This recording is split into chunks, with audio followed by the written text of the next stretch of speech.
Hello friends, welcome to my channel. இன்றைக்கி என் ஸ்டைலில் butter tea எப்படி போடுறதுன்னு பார்க்கலாம். அதுக்கு நான் ஒரு பாத்திரத்தில் 3/4 கப் தண்ணி சேர்த்துருக்கேன்.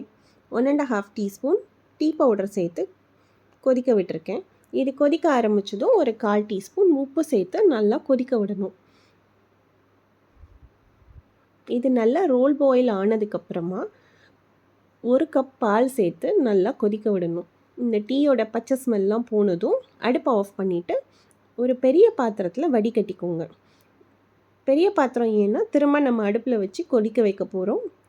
அதனால் அடுப்பில் வச்சு கொதிக்க ஆரம்பித்ததும் ஒரு 2 டீஸ்பூன் பட்டர் போட்டு ஒரு எலக்ட்ரிக் விஸ்கை வச்சு நல்லா பிளெண்ட் பண்ணுங்கள். ஃப்ராத்தி ஆகிற வரையும் பிளெண்ட் பண்ணணும். பிளெண்ட் பண்ணால் அவள் தான் உங்கள் டீ ரெடி ஆகிடுச்சு. இப்போது இந்த டீயை இப்படியேவும் குடிக்கலாம், இல்லை எனக்கு இந்த சால்டட் டீ பிடிக்காது, ஸ்வீட்டாக தான் வேணும் அப்படின்னு நினைக்கிறவங்க உங்களுக்கு சுகர் எவ்வளோ தேவையோ அதை ஆட் பண்ணி இந்த டீயை என்ஜாய் பண்ணலாம் with your favourite cookies. Bye bye. Thanks for வாட்சிங்.